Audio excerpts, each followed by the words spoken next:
and Gilmer. Just going to be us two tonight here on the show as Trent's dealing with some issues health wise with the family. So thoughts and prayers, of course, with Trent and his family. And we really are excited to be talking Georgia recruiting once again. Right off the bat, if anybody could do us a favor, go ahead and hit that like button, hit the subscribe button, turn on notifications. We're up over 19,000 subscribers, I think, right now, Jed. And that's because of you guys, what you're doing. So be a friend and tell 3 friends, right? That's what you need to do. Tell them about Rumors versus Facts, where you can see on Monday night. But Jed, a busy weekend of recruiting. I'm going to let you kind of talk about your observations and some things coming up, while I go ahead and share the link out and get all this stuff going on live right now.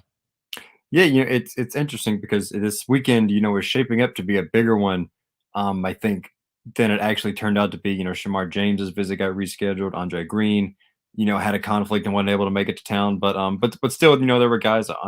What's his name? Jaheim Singletary was in town for the second time in about a month or so. He brought his family up.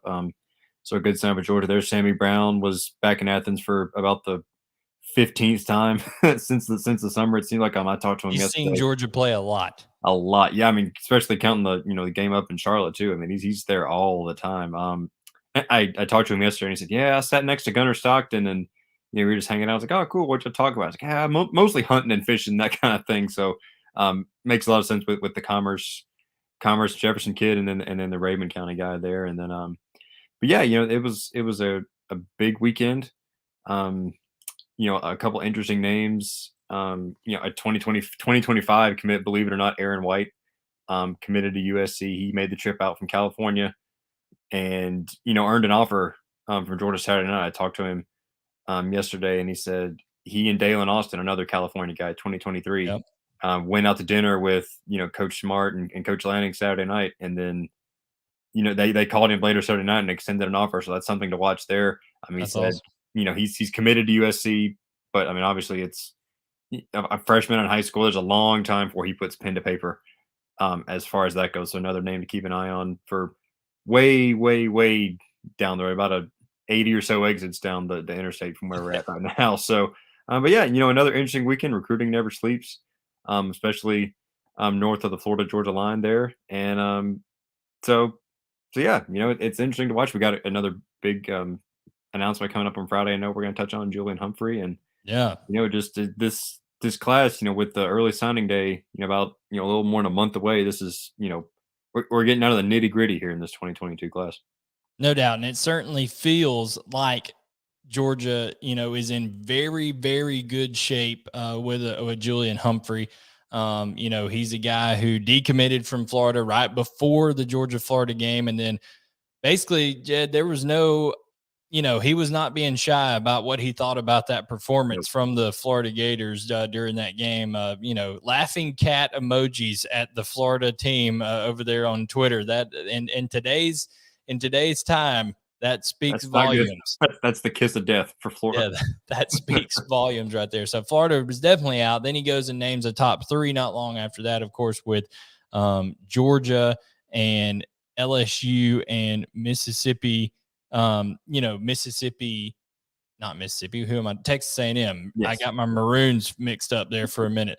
But yeah, for sure, there is a lot of positive vibes going on. I know Will Muschamp and Kirby Smart and Jamil Adai have all been, Dan Lanning, everybody's been involved trying to, recruit Julian Humphrey there. Of course, a lot of guys, even Todd Hartley has been involved trying to recruit Jaheim Singletary there, as you mentioned, that was back again for a visit.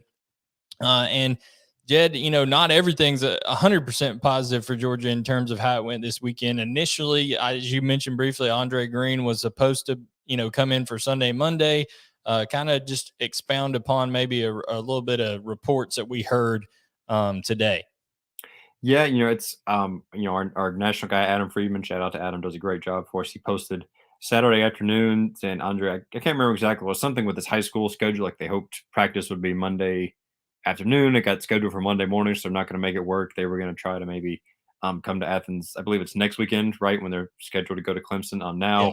we were hearing today and Trent as well that, the interest with Georgia after picking up maybe over the last 3 weeks, a month or so, now appears to have cooled off. So it seems Andre's really sort of focusing in on, it's been Clemson and North Carolina really that have been those two kind of near the top for him.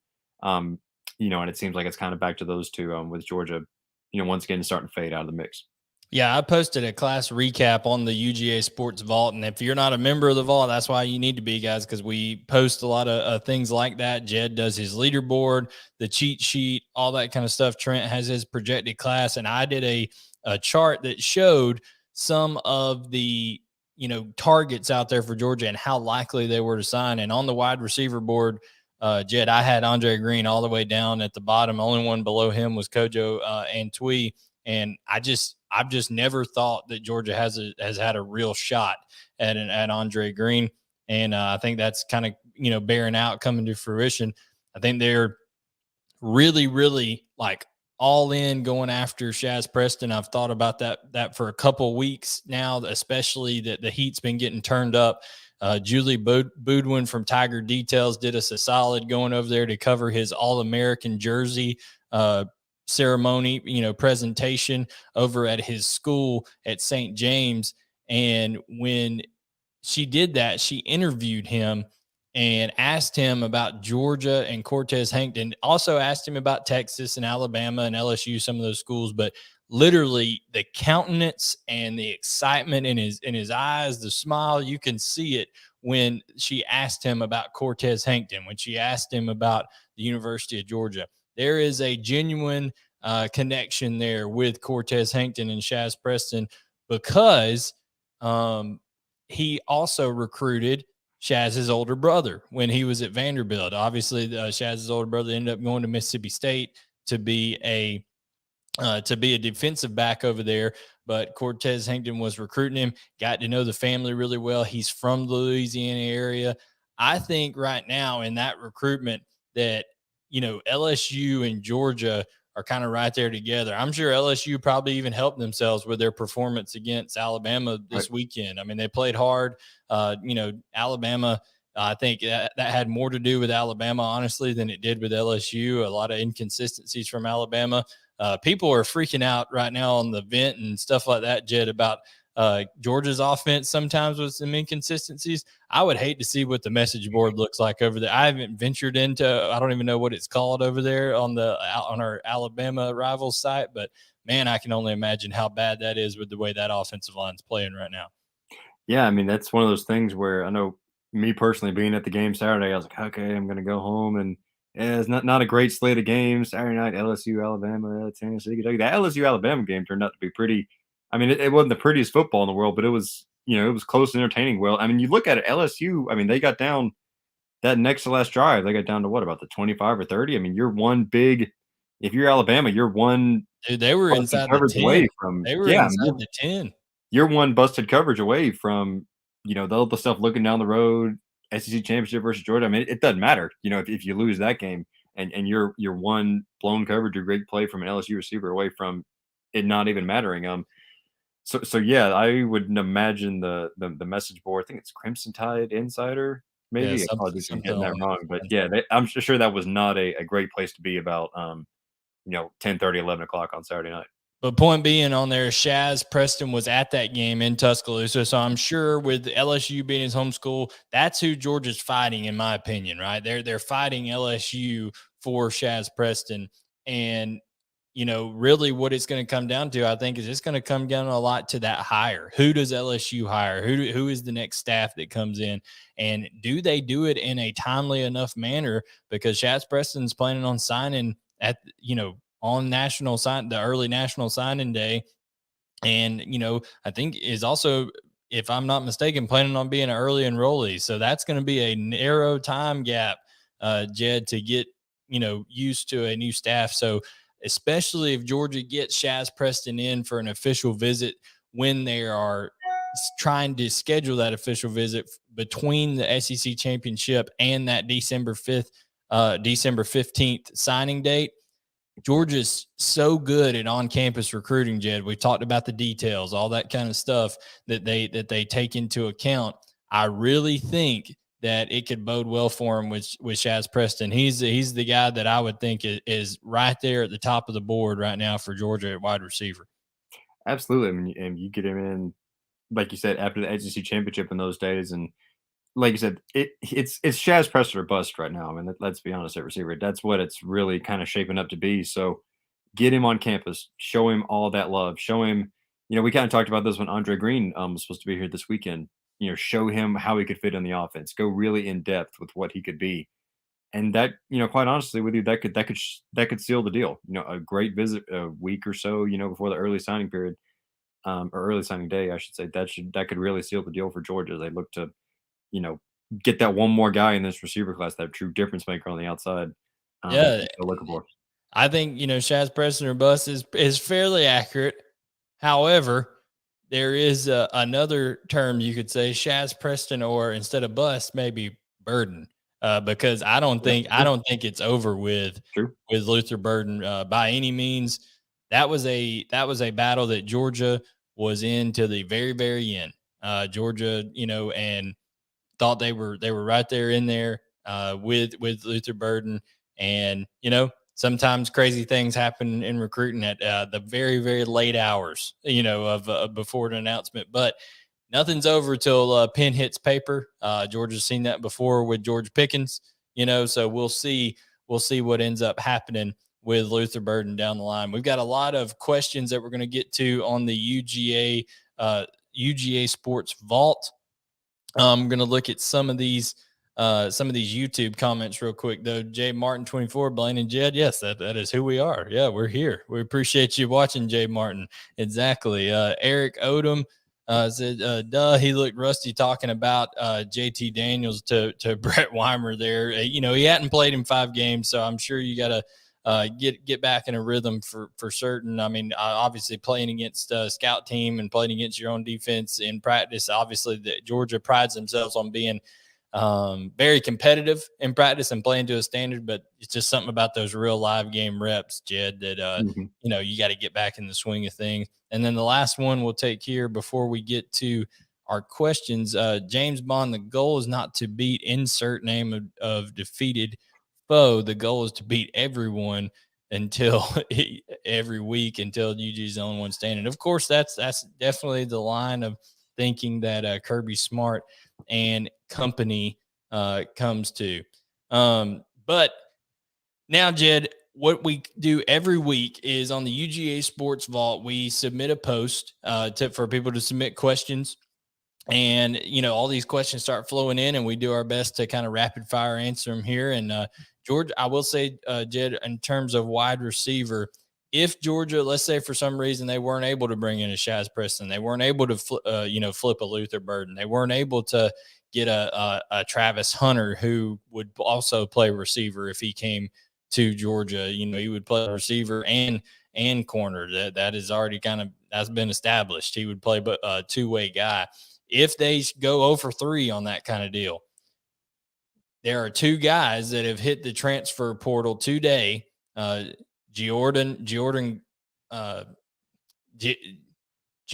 I can't remember his name now from Arizona State, but Jordan's his first name. I'll look that up. I'm having a blank. And then Joshua Moore from Texas. Both of these guys were recruited by Georgia out of high school, class of 2020, class of 2018 receivers that are now, they've played 3 years in college. Now they're moving on. Who knows if Georgia's reach out to him. I will get that name on Jordan. It escapes me at the minute, but I was messaging, reaching out to him today. And Joshua Moore talked to him as well. And, definitely these are guys that at least are maybe worth kicking the tires on. So who knows? There's going to be lots of portal guys out there that people, identify as we go on. But Jed, I want you to go ahead and read off this first question for us. And from Jay Doggy, my alter ego, it says, who are some realistic names you could see UGA going after in the transfer portal to fill different needs? In my opinion, outside linebacker is a position we may need an impact transfer from. Yeah, so I think when it's outside linebacker, Jed, when you talk about, family connections is something you always look at. He's not in the portal yet, but BJ Ojolari, you got to assume with all the chaos going on at LSU, he could maybe end up wanting to come back home. Obviously, that would be a big fit with his brother now, being a a Georgia great and now tearing things up with the New York Giants.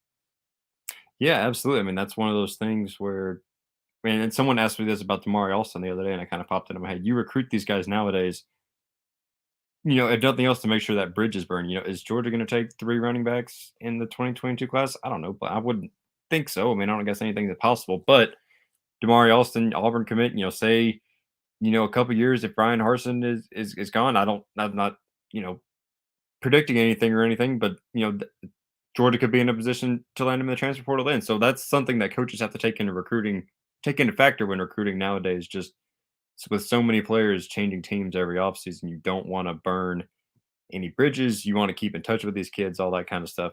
It's like Glenn Schumann with Shamar James. He told him when he committed to Florida, I'm going to recruit. I cannot talk tonight. I'm going to recruit you until you sign. And obviously, it's working out where Shamar decommitted from Florida. Georgia's right there. But if he hadn't, and say this time next year, if Dan Mullen's fired, Shamar's like, hey, Glenn Schumann, that's a good guy. I had a strong relationship with him. You have a lot more faith in Dan Mullen than I think most people do. He's going to be gone well before this time next year. We're playing the hypothetical game. No, I hear what you're saying. You definitely have to recruit with the portal in mind these days, establish relationships, look for stuff that could happen down the line. There is absolutely no doubt about it. J-Doggy, thank you for submitting that question as always on here. I did want to circle back the wide receiver from Arizona State that's in the portal. His name is, I should have remembered Portal because his last name is Porter, Jordan Porter from Arizona State.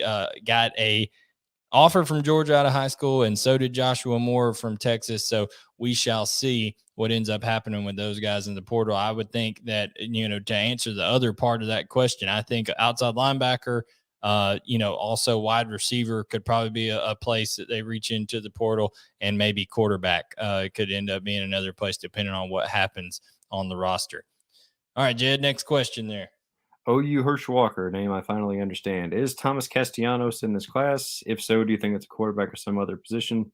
And then question number 2, if another position, would it be at slot, safety, etc.? And then question number 2, would UGA take Kristen Miller, Hero Canoe, and Marvin Jones Jr.? All right, so first one, Thomas Castellanos there. He is, from Ware County, plays quarterback down there, listed as an athlete. He's a dual threat quarterback, but a lot of people like him as an athlete. He's committed right now to Central Florida. I don't know that I can't say that he's in the class right now, but I know that there is mutual interest there. Jed, it's just a simple fact that it would not play quarterback at Georgia, not right now. He would be a slot receiver. Guy that has a lot of speed, a lot of explosiveness, a lot of suddenness in his game, and I think Georgia would like to use that on the perimeter. If Georgia, maybe comes around on that, we'll see. But I think right now he's going to tend to go towards quarterback. And Jed, if that's the position he loves, you can't blame him to do that right now. Yeah, I mean, you can't, like you said, you can't fault a kid for wanting to believe, or not, I shouldn't say wanting to believe, wanting to play quarterback if he thinks that's where he can be successful at the next level. And it's like we were just talking about recruiting for the portal. Georgia, they're covering all their bases. They're making sure, especially with an in-state kid, cover all your bases, leave no stone unturned, and all that kind of stuff. But like you said, if he wants to play quarterback, the road to that at Georgia just doesn't seem like it's a particularly open one at that position right now.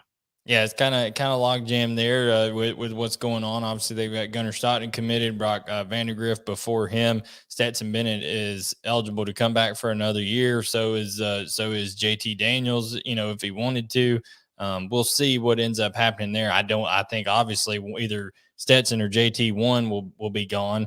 Notice I was glossed right over Carson Beck there because I just feel like that's an inevitable situation. Who knows what happens with Carson Beck, but there's a lot of quarterbacks in that room right now. I think Thomas is entirely capable of playing at the Power 5 level, and he could play multiple positions, really. I mean, there's going to be, teams that want him at quarterback, and then also teams like Georgia who want to do stuff, with him out at receiver and things of that nature. But it's a compliment to the young man of just how athletic he is. And then that last question there was, would Georgia take Miller, Canoe, and Jones? Okay, so I don't know how much all the numbers pan out, but not those guys wouldn't necessarily all detract from one another. I mean, Miller and Canoe would, but Marvin Jones Jr. is an edge. Mhm. He's gonna be out wide. So really, you're talking about taking two extra defensive tackle type players in Canoe and Miller compared to, right now they've got Tyree West, who seemed to reaffirm his commitment to Georgia this weekend on his official visit this weekend. Jed, with some of the pictures he posted on Instagram, all that kind of stuff. Even after many speculated that Florida State was getting into the mix. Of course, they've got Bear Alexander committed, but Bear Alexander is really going to be the more that nose type player, where these other guys could end up being more three technique ish. Canoe even can maybe slide out and play some five in a heavy set, that kind of stuff. But we'll see what ends up happening. But I don't think all of those guys would play against one another. Really, it'd just be, are you going to take two more defensive tackles? And I don't know, Jed. I mean, it just depends on the numbers. It also depends on if all the guys committed in this class right now are actual scholarship players, which I have some reservations about myself. Yeah, I mean, it's one of those things we've talked about it a lot. It's, you're gonna take, one more receiver, one more this, one more that, and then you get to those last 3 or 4 scholarships and it's best guy available. If Georgia ended up with those 3, that would make for a very, very strong, close to this front 7 class with Michael Williams involved as well. Um, Darius Smith. I mean, Harris Smith, that CJ would be a Madden. I mean, huge, yeah, that would be a huge, huge, huge close. I know Hero Canoe is very, he really loves Ohio State, I know, and and all that. Oklahoma. I mean, here's the Oklahoma, thing about Hero Canoe. I know that he tweeted out, wow, with the dog emoji after it and all that kind of stuff. But it seems to me, Jed, that Hero Canoe, which I'm sure he's a great young man and obviously he's a great football player, seems to me he's got a little bit of what Walter Nolan had going on early in this class, which Walter Nolan committed to Texas A&M on Saturday, by the way, where after every visit he went to, he was kind of on that visit high, right? So I mhm. think we got to let that visit high wear off a little bit and see how fired up Canoe is about Georgia afterwards. Yeah, I think, and Ohio State.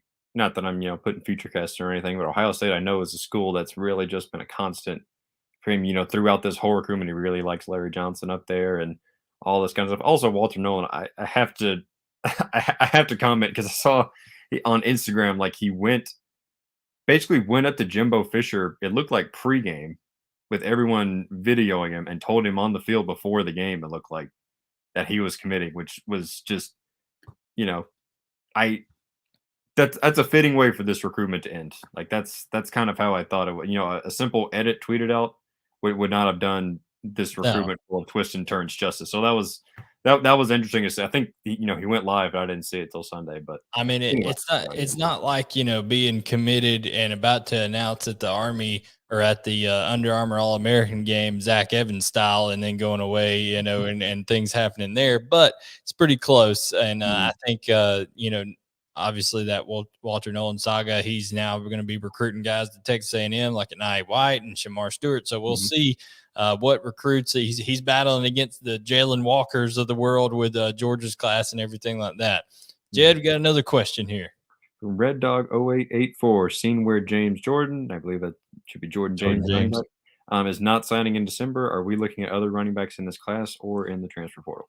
So Trent refuted that, said that he is signing in December. He's just not going to be an early enrollee. So what we've heard and what Trent confirmed last week is that he is signing in December, even despite other reports elsewhere. So obviously, Damari Austin told us, Jed, that he is being recruited, pretty hard by Georgia at the moment. I don't know if that's any kind of direct correlation here. I fully expect Jordan James to end up in this class for Georgia, but like you said, I think it's more so Georgia, covering their bases with a guy who in Damari Austin, who is a extremely talented young man out of Woodward Academy. Right. It's one of those things, year or two, that you build back on those relationships, you get back in contact with them. Hey, remember when we were recruiting you, even when you committed to Auburn, Insight Kid, all that kind of stuff. 3 running backs in a class. I don't know. I mean, I don't know much, but that seems like a lot. Um, could I mean, I guess nothing's impossible. Could maybe if a running back on the roster transfers or something, maybe that could be a thing. I don't know. I don't think three running backs end up in this class, at least without something of that nature. I'm happy because right now it seems like Branson Robinson and Jordan James are both, solid and gonna be a part of this class.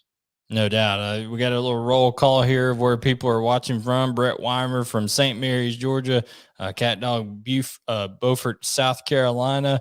We've got our Skills Hibbing, Minnesota. So all the way from up in Minnesota, Salt Lake City, Utah. So Rimmers versus Fact, Jed, is nationwide tonight, and we appreciate everybody tuning in. And we've got more questions here that we're going to go ahead and answer, but wanted to give a shout out to some of those guys watching. Like I said, if you like what's going on, go ahead and make sure that you hit that like button for us, subscribe, turn on notifications, all that good stuff. We really, really appreciate it. And we would be remiss if we didn't mention that Dead Soxy is the sponsor of the show. Guys, I've started wearing them myself. They've got that grip technology at the top where it's not, those socks aren't going to come down on you, things like that. Alumni socks where they have all the colors of the different teams because it was started by 2 Ole Miss grads. So make sure that you can get the promos on our website. Go over to UGASports.com. You'll see some banners. You can get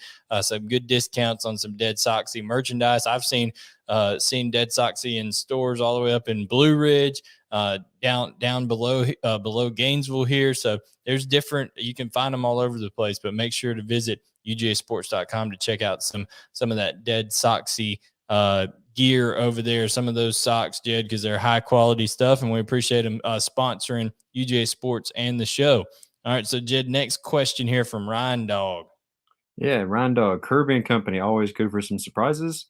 Unless it's in a press conference when it's the same stuff week after week. We've seen Pickens and others on signing day, and Gilbert and Daniels in the portal. Where do you guys think the biggest surprise comes from this year? Now, Jed, you know Kirby's got eyes watching everywhere. He's going to see that slide remark, and next time you ask a question at the press conference, he's going to give you the same look that he's given, some of those other dudes over there. I thought it was hilarious today when somebody asked him about the star ratings, and he leans into the microphone and goes, zero. He does not care about the star ratings according to that response. But okay, so some surprises. By nature, a surprise is something you're not expecting, right? Georgia, they say they haven't been, but with Thomas Castanelos, being a quarterback, there's a guy here in Georgia named Robbie Roper, who is the quarterback at Roswell, who's starting to pick up some steam. He was injured. There's been contact there with Robbie Roper. He visited TCU this past weekend. He's going to go to Texas A&M. He's a guy who's in 7A, Jed, and he's leading the state in passing almost. I mean, even after being injured, he had I think close to 300 yards and 5 touchdowns in the first half alone this weekend against Woodstock. So, when it comes to Robbie Roper, that's a guy that I would just keep an eye on. Maybe he doesn't end up at Georgia, but he's going to pop up here in this Power 5 discussion before too long because he can flat out play. I posted about him on the vault. Also, I would just keep an eye out on some of those portal guys that are entering at receiver right now. I think that is that's kind of where you need to look at. And then Luther Burden, who knows? It may not ever be over till it's over there. Jed, is anybody you can come to think of that may be a surprise in the class by the end of it? Somebody that's been on the fringe?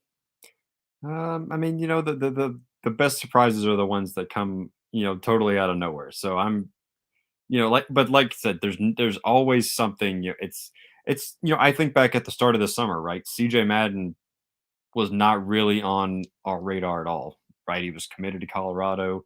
He comes on a visit to Athens, and 3 or 4 days later, decommits from Colorado. And it seemed, from that point on, he was, it was only a matter of time before he committed to Georgia. I think just keep a lookout, maybe, just for guys like that. Those visits between December 4th and Yeah. December 15th, Yes. whoever Huge. shows up on those visits, Right. there's your surprises, or there's your closers that they're coming in with right there, guys, that you need Absolutely. to be on a lookout for. So keep a lookout on that. But I definitely think a guy like a Robbie Roper, I don't know that Georgia ends up actually taking a number two, another quarterback in this class, in the class of 2022, a second one. But if they were, I know that there were people there watching Roswell play against Milton the night I was there, and that is, he had a fantastic performance, and that's just somebody to keep an eye on as maybe a surprise down the road. Also, Luke Brown, a kicker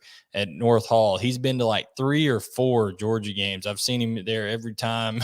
It seems like, as I've been covering these guys coming down those steps, Jed. They like to send them down Mhm. both sets of steps to just Yes, mess they with do. us reporters, I think, so we can't get pictures of both guys going, or both lines of guys coming down the stadium steps there. But Luke Brown has an extremely strong leg, and he could end up being, I've tweeted about him today, he could end up being a preferred walk-on type guy, maybe at Georgia. Guy's great academics. He, North Hall Fieldhouse in Gainesville, Georgia, they have the field goal post, of course, is overhanging the end zone there. And then they've got, probably a good 20 yards maybe behind it is a brick building.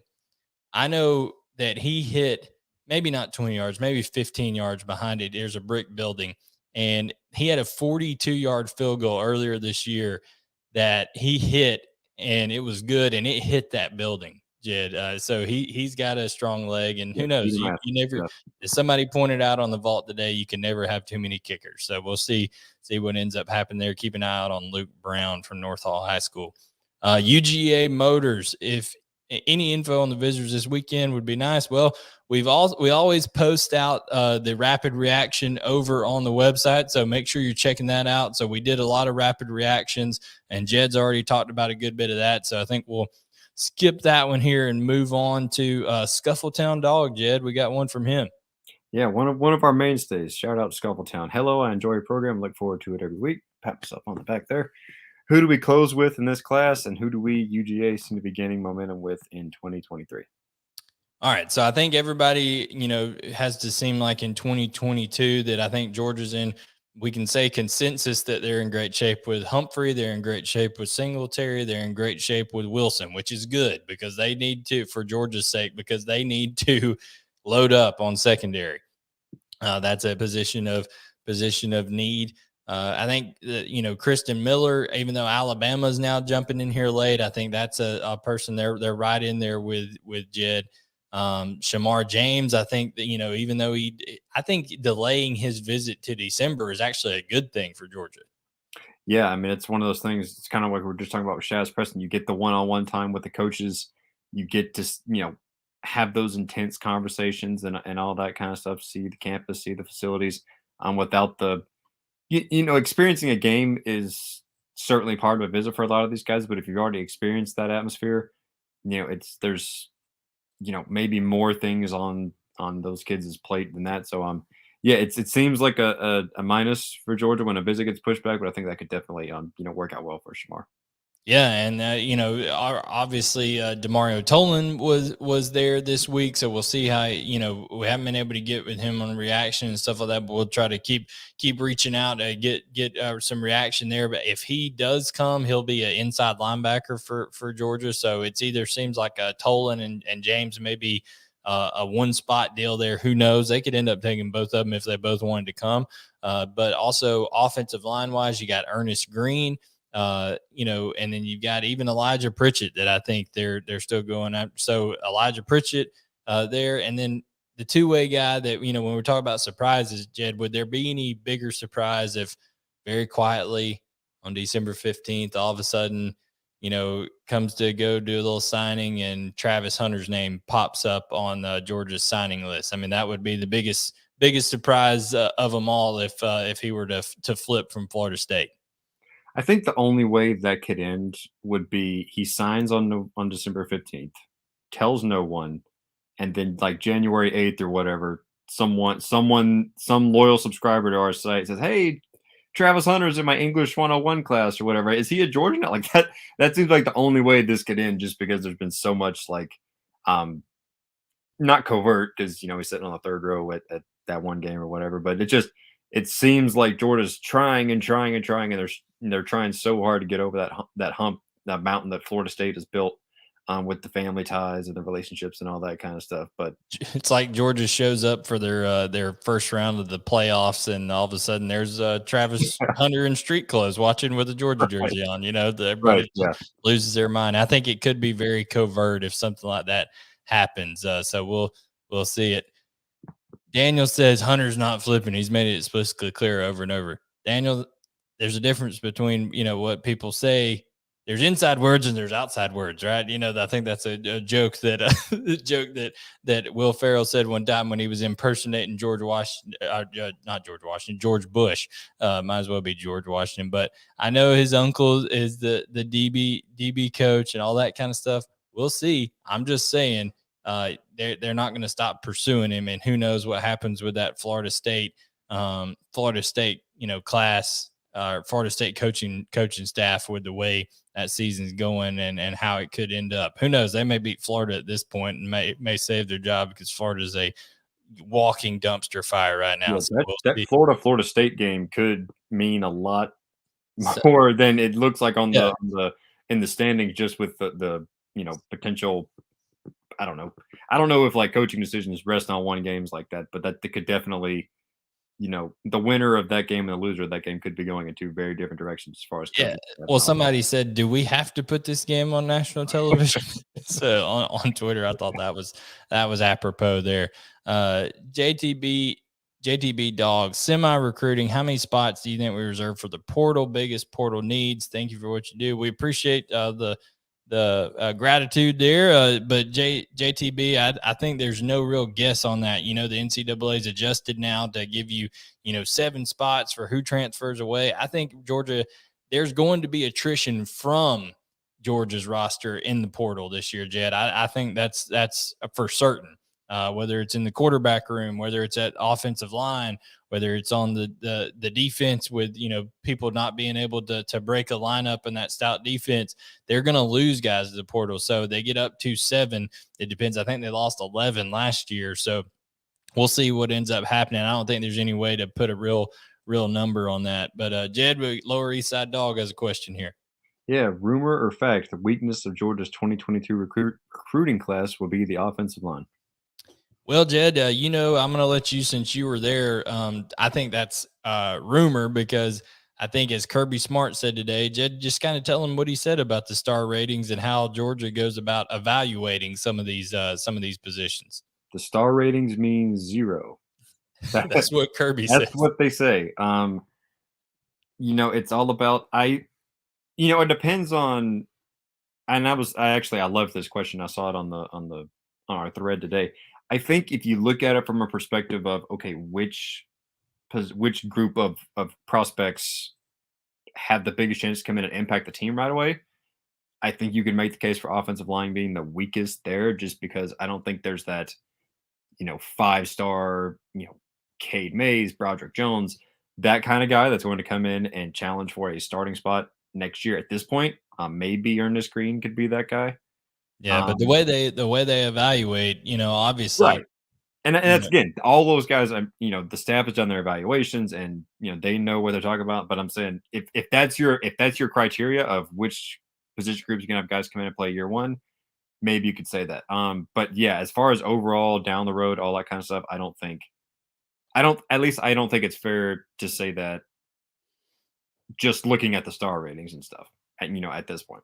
Absolutely. These last two we're going to hit kind of rapid fire here. ZXBY140 says, what current commits do you think are the best candidates to contribute as a true freshman? I say Oscar Delp. Who do you say, Jed?